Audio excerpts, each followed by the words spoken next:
Hello, this is the Every Man Can podcast. Podcast based on mental strength, how we can use it in our everyday lives. Interviewing local people, using their experience, their wealth of experience through their personal journeys and their own professional journeys, how they use it for themselves, how they use it for other people, and hopefully you can take something from it. We hope you enjoy. Hello, welcome to another podcast, the Every Man Can podcast. Rich, how are you? Not too bad. Good. Oh, sorry, get my mic on there. There you go. Yeah, that's better. Yeah, not too bad. Busy, but happy to be here and chatting away. Very much looking forward to today and the interview we've got today. Good. Very Good week. excited. How about you? Yeah. Monumental week. Officially retired from the police, so that's one chapter over with, I suppose, and rebuild a bit now and start all over again, I suppose. But yeah, you're not going to take golf up, are you? Fuck that. Fuck's sake. Sorry to all those golf players out there. If you're under 75, I just have to rebuild now. And so yeah, strange week. It's been really odd, but positive. Matt, how are you? Good week. Didn't ask how your week was. You just asked how you were. I'm telling you about my week. I'm excited about, firstly you, Matt, I'm excited about what's happening with you because it's all massive good movement stuff. Mm-hmm. But today, honestly, I'm so excited. We'll get into it in a minute of why I'm excited because of our guest we have today. Is it because we've all got shorts on? Exactly. Sunshine, shorts. I told you, September's my favourite month. Yeah. I absolutely love September. Yeah. We run about this because I've spent a fortune on lighting in the garden. In the summer you can't use it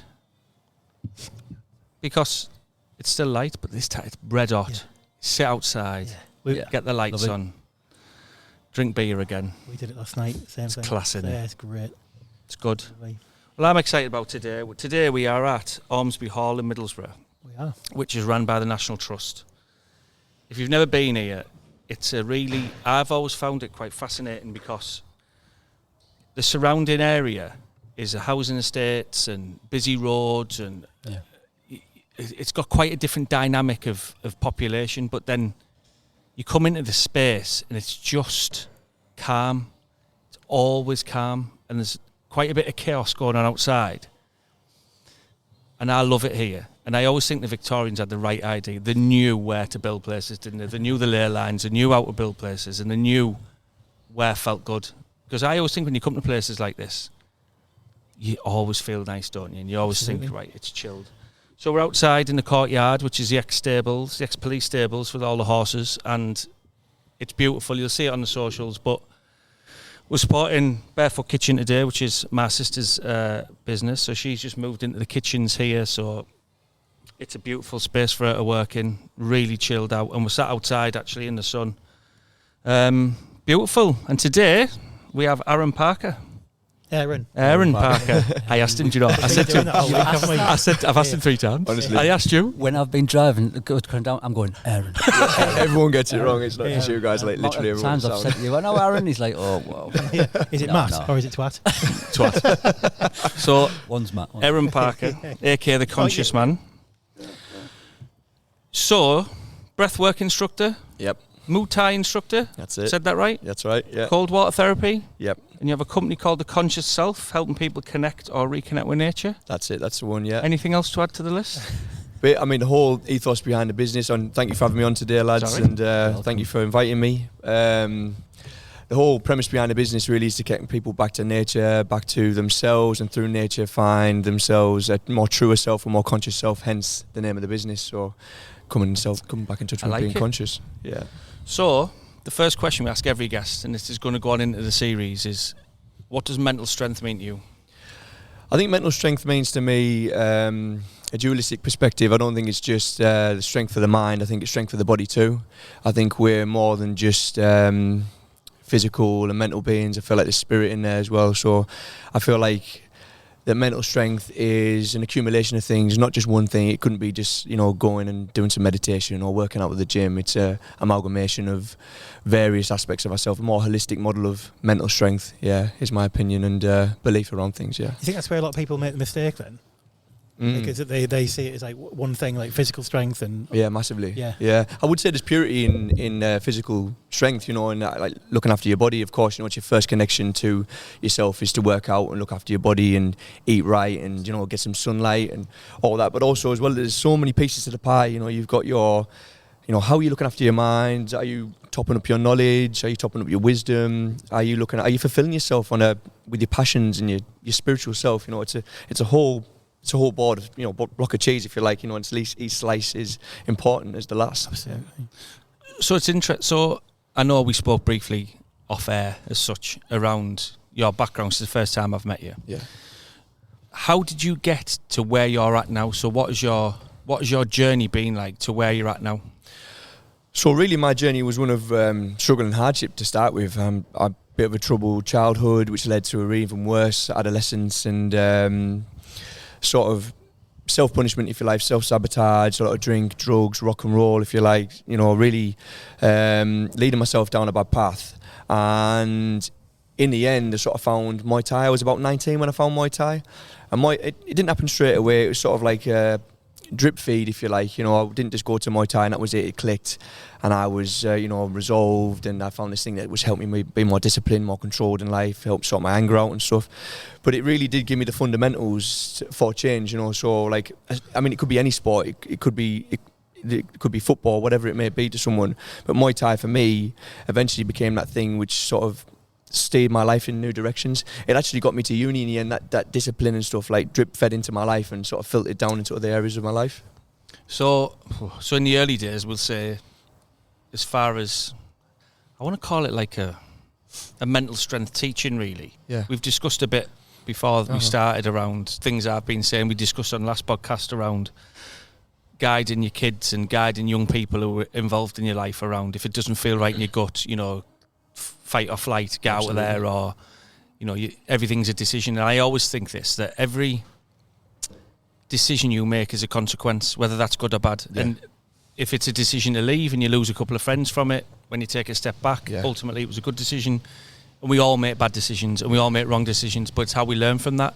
So you growing up, I suppose that mental strength teachings wasn't there due to your, you know, troubled childhood and stuff. Would that be right? I'd have said that. I'd have said like the lack of like maybe a male role model or one that I could aspire to be or look up to. That I feel like that was a big part of why I was so wild.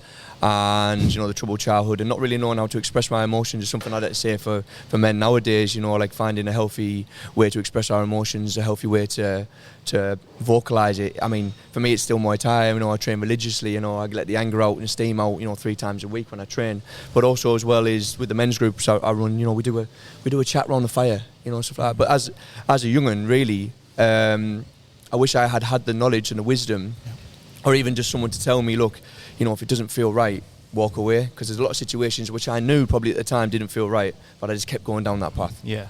You see, if you reflect back on that then, when you started doing how did you get into the Muay Thai? Actually, I'll be honest, like when I first sort of wanted to go into Muay Thai, it was because my mates were doing it and, you know, I wanted to be Jack the Lads, you know, I wanted to be known as like, oh, I can do Muay Thai, I can have a scrap. And initially, you know, like that was kind of what it was an ego boost. Over time, the discipline and the philosophy behind the martial arts sort of like started becoming more ingrained in me, and I started going more religiously. But that was like, originally I just went to the gym and was just like, you know, I'm gonna be good at this. To be honest, I was shit. Yeah, but we're all shit stuff, right? Yeah. If you make decisions, I can relate to the making decisions on behalf of what you think other people want to see in you. Yeah, I genuinely can't. Like, as I said, it's not about what you do, but the point is like, what was driving that insecurity for you at the time when you look back now?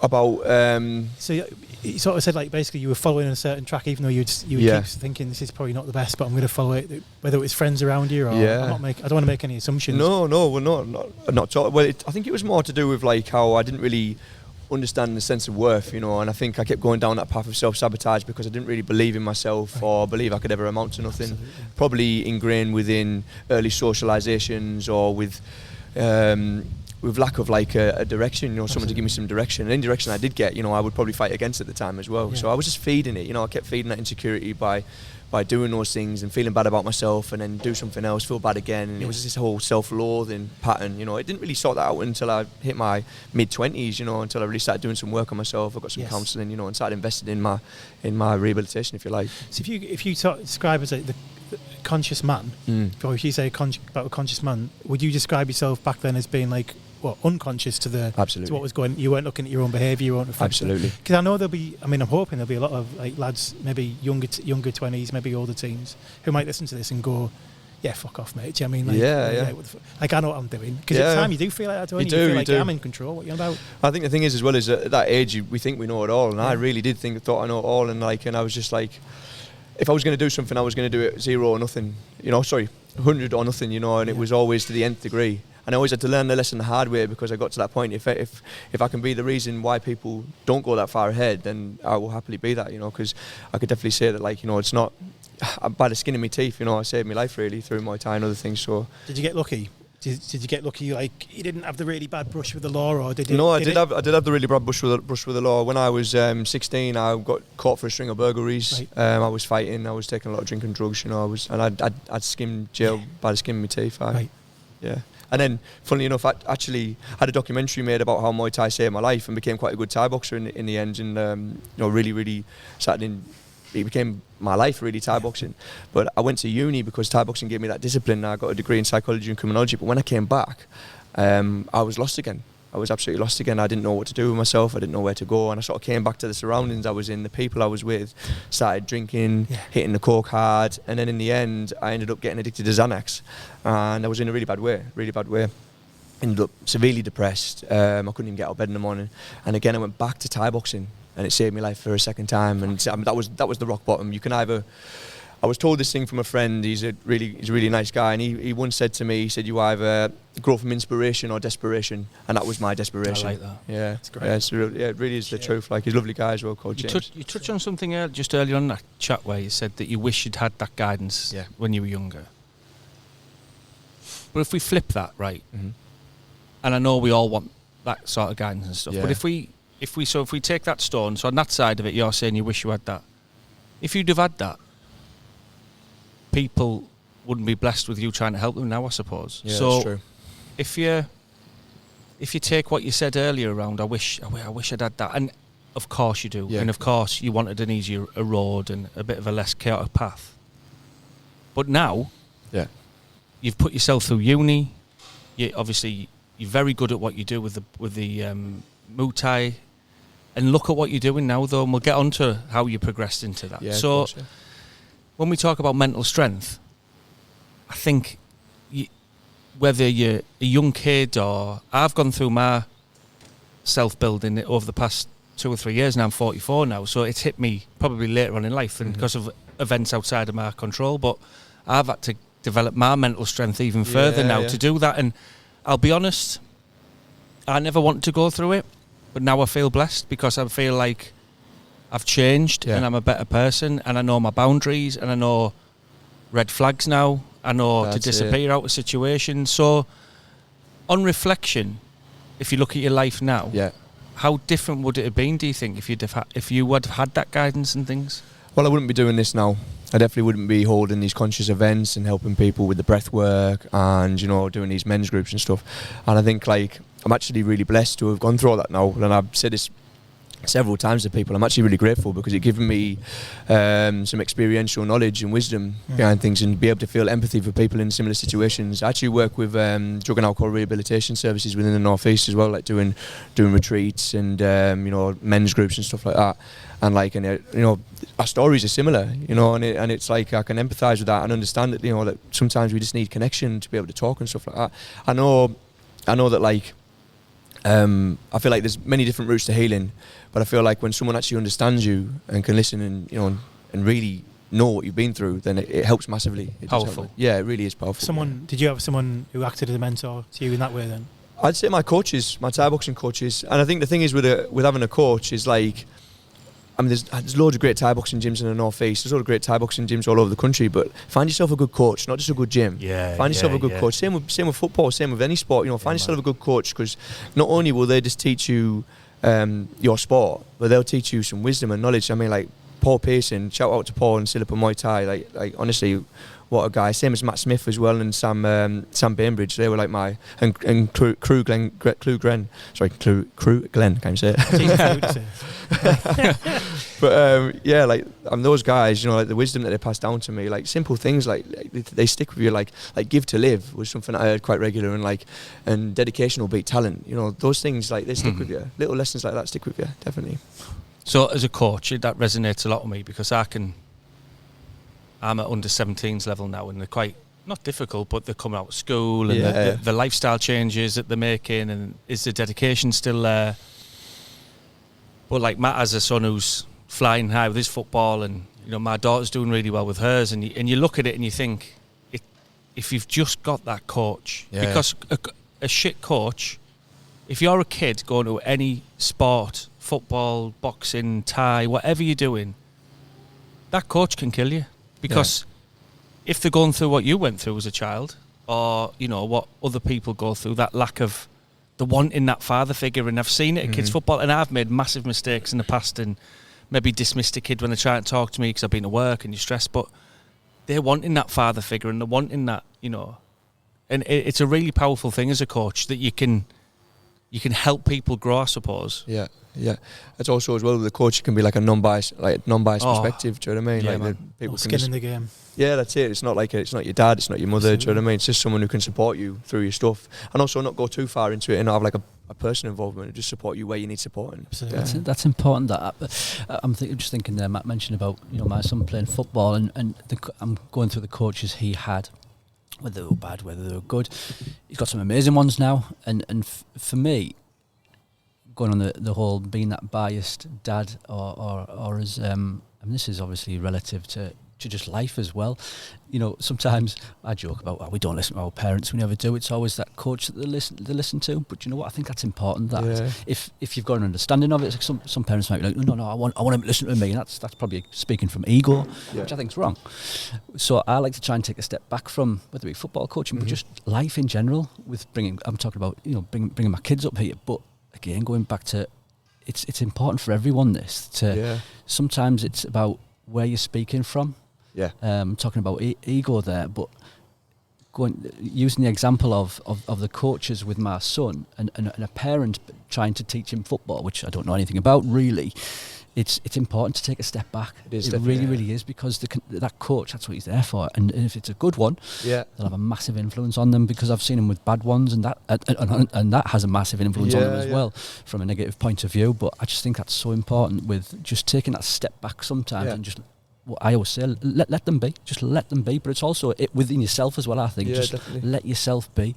And just, you know, Matt always has the analogy of that stone, picking up the stone, and if it feels right, brilliant, go with that. If it doesn't, put that stone aside and find a new one. Yeah. So there's a lot to digest from all of that, really, isn't it? Like, so when you had your first go to uni, doing well, and you come back, spiritually, how were you then? Were you always awake? Were you aware there was a change going on? Did you feel a change? I was aware there was a change, but like, it wasn't like. So I wouldn't like. I mean, a lot of people would like to find something and it just change their life like that, and it doesn't really work like that, you know. So I was still dipping into drinking, drugs and stuff at uni, you know, like not heavily, just like, you know, partying because it's what it is. There's a lot of partying at uni. And maybe a bit too much partying at uni. Enjoyed myself. But like, you know, like still at the same time I was still doing the right things, but like, you know, my spirit was still torn. You know, there's still damage going on. And I think, you know, coming back from uni, I also lost a fight when I was at uni as well, which was in my third year. It was the first fight I'd ever lost, so like, I hit hard as well. And I think that loss, and then come back from uni and still being lost. You know, you think you're going to go to. Well, I thought at the time I was going to go to uni and find myself. You know, I was going to find the career of my dreams, and it didn't work that way. You know, and I come back and it was sort of like another loss. Another loss was coming back home to the same place to do the same things, and then so spiritually I was torn. It was only really after that desperation, after that really, really low point, that like I found myself spiritually, and I was like, actually, the incremental things that I've been doing, breathwork, meditation, Muay Thai, yoga. It's alright, it's National Trust with the lawnmower. We'll get through the noise. It's alright, just a ride on lawnmower. Big shout. Yeah. We'll have to get him on video or something, won't we? Yeah. Yeah, so just talk a bit loud, sorry. Yeah, it's no. He's rocking a so really 530 WS2. I haven't seen one of them in years. Sounds like a Chinook overhead. Getting all moist here, man. I'm sure he's going to turn it off. So go on. Yeah, so spiritually I was torn. I think that's why, I've gone down this path and ended up doing these groups, because off the back of that really low point from the Xanax and, being addicted to Xanax and coming through that the withdrawal from that and like being really depressed, like, it was like, actually there's more I could have done. I've been doing meditation for years, but really if I'm not getting in touch with my spiritual self and fulfilling myself in that way, then like, all of it means now, it was kind of, it's like I say, it's a whole pie. Yeah. It's a whole pie. Yeah.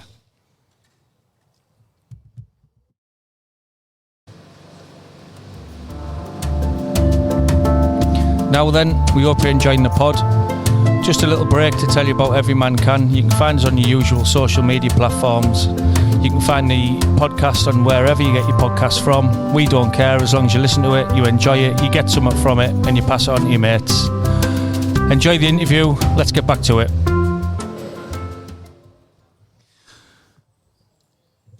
So I just want to touch on something, not that touching, Richard, before you start looking at me, but I just want to... Got any cash? I've got this thing around meditation. Yeah. And I'm really interested in this next part of the interview about how you started your own company and how you got into that work.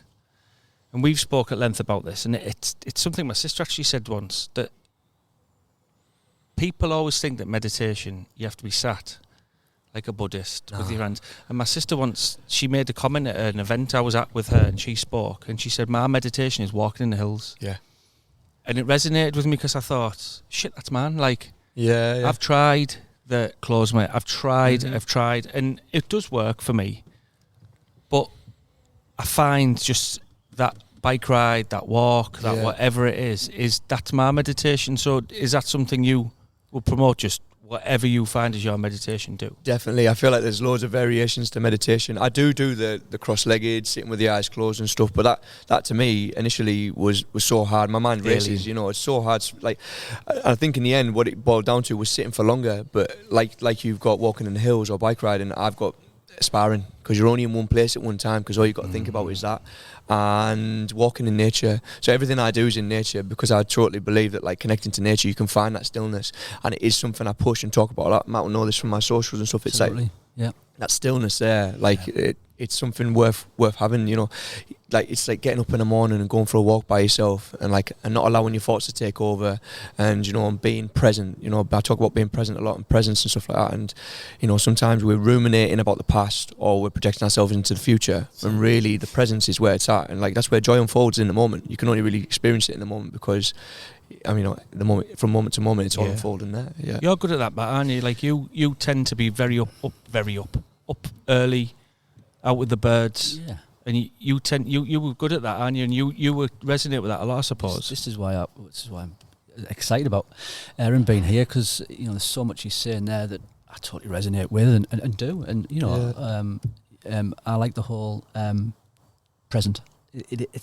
Hence what your business is called, about that conscious. Yeah. Being conscious is being present. So if you're in that present moment, there's no other moment, the past, future, there's no other moment than just the present. And absolutely, Matt was just saying there, cold water therapy, which is, I know what you do, and please check out Aaron's social, because they're amazing.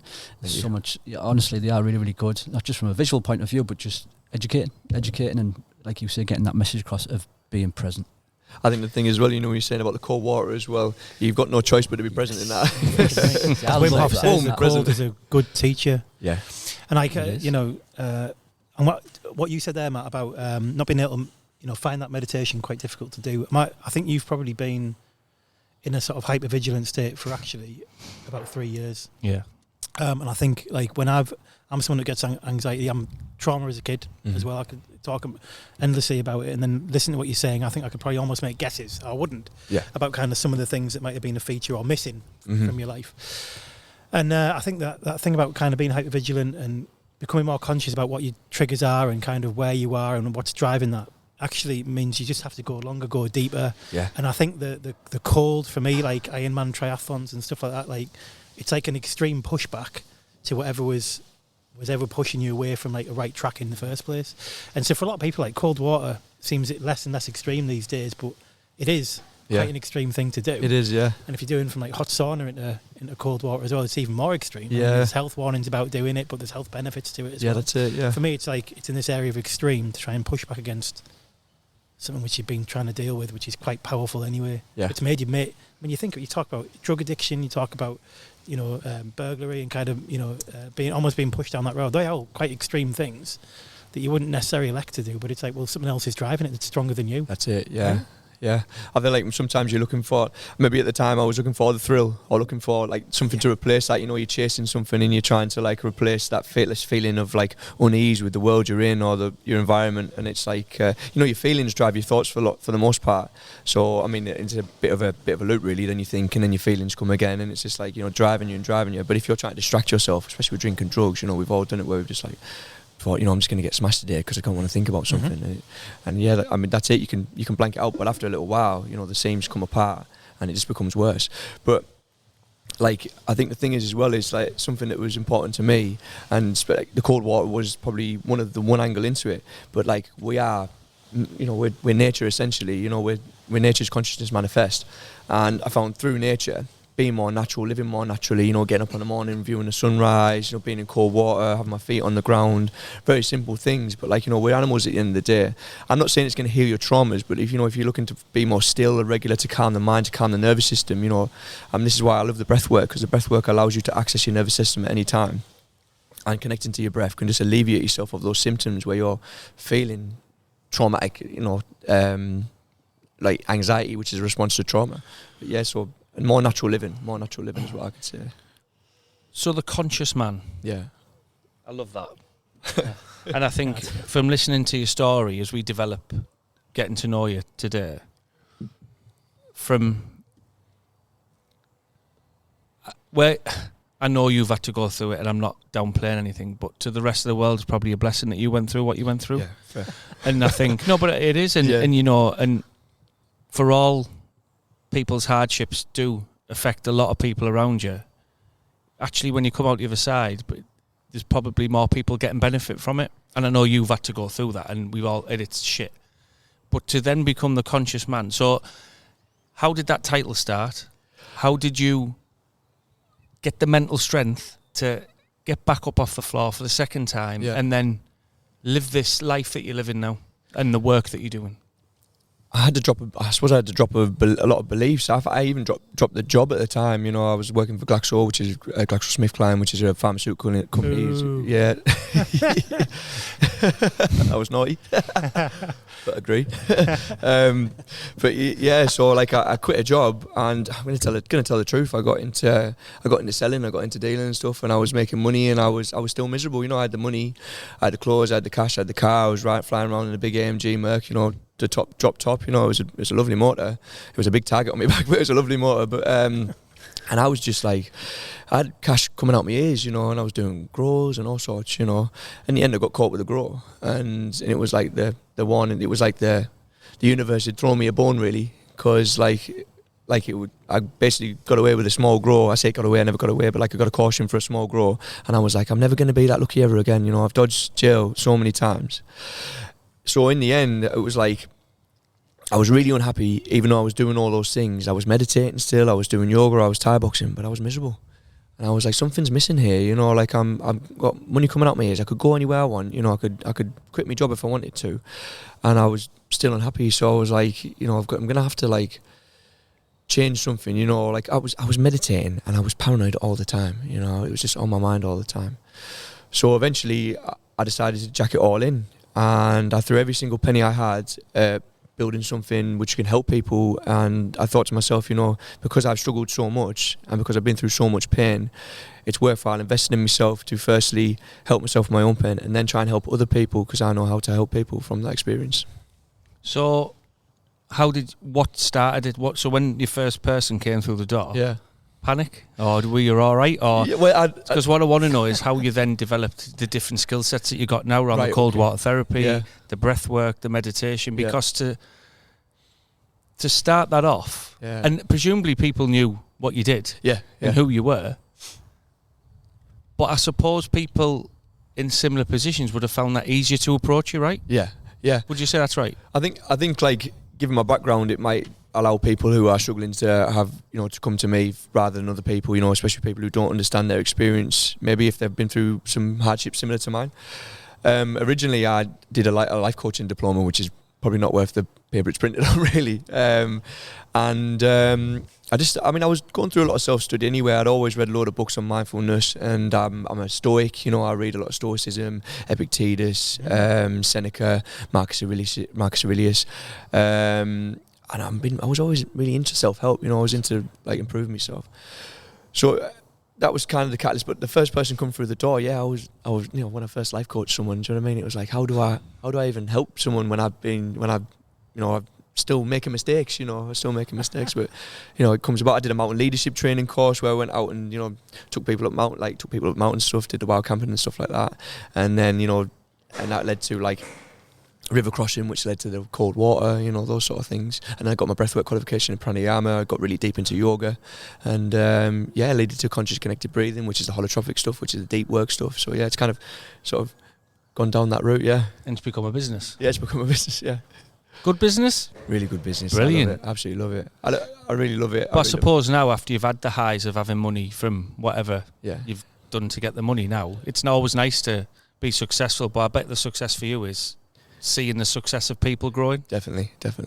I think what I say most about my business and about helping people is that, like, I love people to come back, but come away and use the things you've learned for accountability. Like if you're learning something from the breathwork, if you've got something come up, it's about accountability over and over again. The big theme of what I talk about is it's all right coming to the events, but I'd much rather you come to an event 3 months down the line and done the work on the stuff that you've been presented with with the deep breath work or something, over and over again. Accountability is the theme through everything.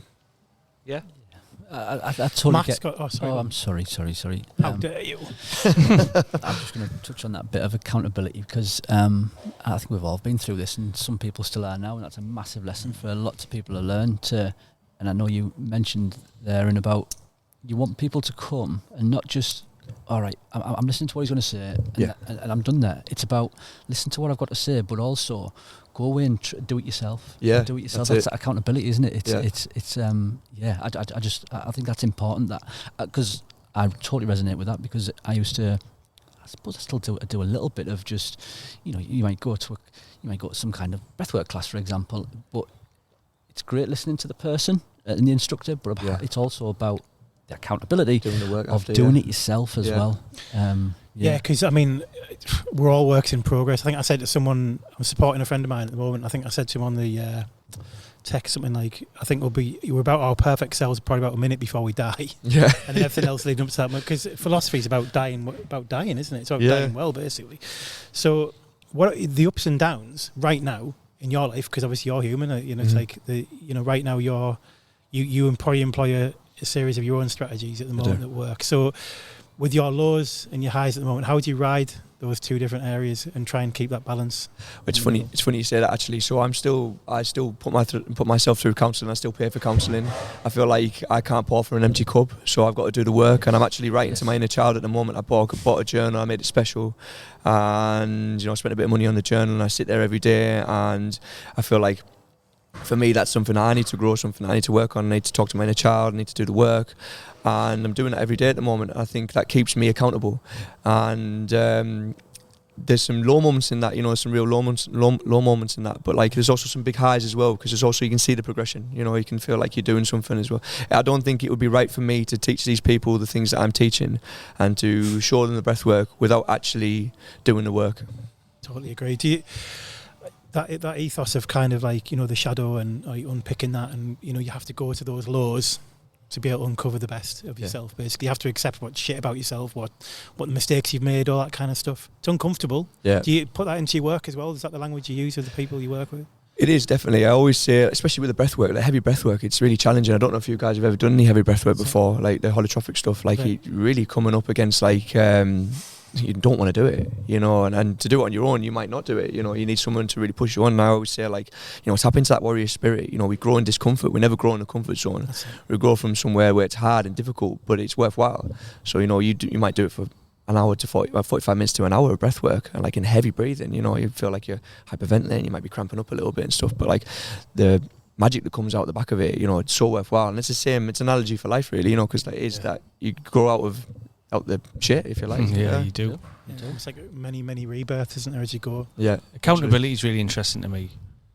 Just owning your shit sometimes and realising that, you know, I fucked up there, you're in the wrong. What happens, Matt? I mean, I think we both read the Chimp Paradox, haven't we? And like, you've got your own little, the 4 R's or something like that as well, which I was chatting to you about. It's like, it's a good little way of how you deal with confrontation. And often people, the way they react with the chimp brain is like right in the moment. Yeah. It's usually putting out all the energy. It's everyone else's fault or whatever. You've got, what's the 4 R's? So I came up with a little thing, and it's probably I've probably got it from bits of watching stuff and reading and everything, but the conflict I've had over the past 5 years, but in particular the last 3, has been monumental. And I will take pride in myself. I got angry inside, but never really shown it, and I was calm. And I know Richie's commented on a few times about stuff, and but I think in my head, when I actually sat back and reflected on it all, I came up with this analogy, and it's the 4 R's. So I think, and it's around. So the first one's recognising what situation you're in, realising that you're in conflict, realising that you're in a situation that might be an argument on texts, it might be you're having a face-to-face argument that's going nowhere, you live with someone who's got narcissistic traits who it's just not working, or whatever it is. Then the second is removing yourself from that situation. So you're realising what situation you're in and just remove yourself as soon as you can without hurting anyone. Yeah. Get out of there. Then the third R, which I started to really think about, was reflecting. Yeah. So when you've realised what you're in and you've removed yourself, you need to reflect. And it's not just about, it's very easy for us to say, well, they've been a dickhead them and look at their behaviour and they've done this to me, I'm going for a pint, fuck that. But actually putting yourself in nature, and I used to do it on long walks. I used to go walk with the dog, no headphones in, and just think, what are you like? Like, could you have handled that better? And how are you behaving during this scenario? To you're feeding it, and you need to really take a step back. So I think that's really important. And then the fourth R was a time to respond. Yeah. So you've recognised what you're in, you've removed yourself, you've reflected. And then I think it's appropriate to respond then, because it might be, do you know what? I've been a fucking knobhead there. Yeah. However, still waiting for my apology. Yeah. Richie and man. But that's something that I had to teach myself. So when the self-reflection thing came, I think it's really important that I only use them 4 hours for myself, and I came up with it myself just as a bit of a, because I have to use that still. Yeah, I think it's really good. I think it's a really good way. Definitely 100%. I think as well as it, like, you touched on something great about reflection, as well as it, like, real accountability, like to the core, will take you places that, like, doing a breathwork won't, or doing like meditation won't. Like, real accountability is like, I chose to be with that partner, I chose to put myself in that situation, I chose to respond, and it's like just being saying that really at the end of the day, everything and every choice is all up to me. And I know on some level, like, people are against you and they're giving you shit or they're making your life hard, but like, you can still choose to walk away at some point, in certain situations. But accountability really is massive. It's the life changing. It's the life changer, definitely. Because I think once 100%. We accept our own traits, then you can lecture other people, and not lecture them, but you can say to other people, look, yeah. Because I find a lot of people who do a lot of holistic work, mental health work, people who pack in alcohol, can be very preachy. Yeah. And like, about a year and a half, 2 years ago, I was talking to a guy who I used to work with, and packed in. You should pack in. Why don't you? And I don't want to. Yeah. I enjoy having a pint. Yeah. I do drink too much at times, and I find it very preachy. And I think sometimes if we just reflect a bit on ourselves, we can help others better. Absolutely. I write about stuff on my social media quite a bit, and something that, like, I haven't coined the phrase, or maybe I have coined the phrase, I don't know, but it's like spiritually real. Like, be real with your spirit, can't say it. Be real with your spirituality, be real with it, be accountable, don't project onto other people and expect them to change just because you're changing, just be accountable. Hold yourself in account and change the things that you need change within your life. conscious man title to me, because having done NLP, yeah, and obviously the unconscious mind, and kind of for me it's about when I've been through a lot of these processes, I've started to realise and accept, and that's that accountability thing of coming back, bringing those things from the unconscious, observing it, and bringing it into your conscious, and then recognising those touch points in your daily interactions with people when you're saying things or you're acting or you're about to do something. And I recognise that what's happened over time is that I'm far, more and more less likely to do those things because I'm literally conscious of it, and that's basically what it is for me. So, and now the other thing about the breath work, and obviously you get the videos like DMT breath work and this sort of thing. And now I'm banging into that stuff, like not DMT exactly, but I can't talk about it on this podcast. But my point is, it's like when you do that breath work, it takes you to a place where you can't. It's almost like those things do come to the surface, and sometimes it's almost out of body, and you can see yourself. And you think about previous situations. You're like, wow, like I was a total dick, and it starts to integrate. I think I find the breath work and the meditation helps me integrate that thinking into trying to be a better. That's it. Yeah. Shit, right. I think that like it's a great point as well, is because like that stillness, we spoke about the stillness and the presence and stuff, that gives you that ability to like respond rather than react as well, and like to check yourself and like notice which behaviours and habits aren't serving you. So like that meditation practice isn't just so you can find stillness once a week or 3 times a week. It's so that you can be more emotionally adept at handling certain situations and flowing through life a bit easier. Do you do breath work meditation with intention about a particular situation? Not really, no. So I've got a day-to-day practice. So I've got a day-to-day practice where I do like a pranayama in the morning. I'll go through my kriyas and I'll go through my practice, and then I'll sit in meditation a little bit afterwards and stuff like that. I'm not always as strict as that, I'd like to be, but life gets in the way. But I do sit in meditation quite a lot. Like to sit outside in nature quite a lot with meditation. But I find that I'll get stuff come up quite a bit, and if stuff comes up, then I'll bring it into my awareness and be like, actually, maybe I should work on that, or an old situation that maybe I need forgiveness for in myself. These things come up. Sometimes you have those bad memories that come up, and they haunt you a little bit, and like, I wish I never said that to that person back then, in 1992, whatever. You know what I mean? And you just like ruminate on it, and it's just like, maybe I need a little bit of forgiveness for that, or maybe I just need to let it go. That's important. I feel like those things as well is they're little like windows into where you're holding back, and into your reactions in new relationships and like in new situations as well. It sounds like to me like you got your mental shit together. I hope so. And a long way to continue. And I think we normally ask for more questions, but you've answered it. You've answered them really. I think it's a good time for us to wrap up and have some reflection ourselves, and we're going to do a bit of breath work outside of this recording with you. But thank you. No problem. And Thank you for having me. The world's probably a bit of a better place with you in it. Thank you, bro. Thank you so much. The universe has put you through some hard times to give everybody else the better you. Yeah.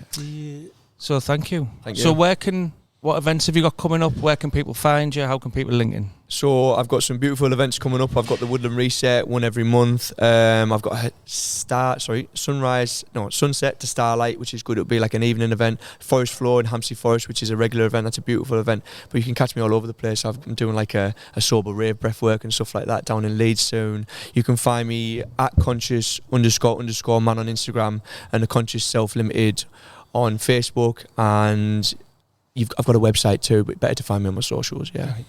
Fantastic. Well, thank you, Ormsby Hall. Thank you. Thank you to everyone with us. Thank you very much for having me. Thank you to Barefoot Kitchen, National Trust. A few plugs. Thank you very much. Thank you.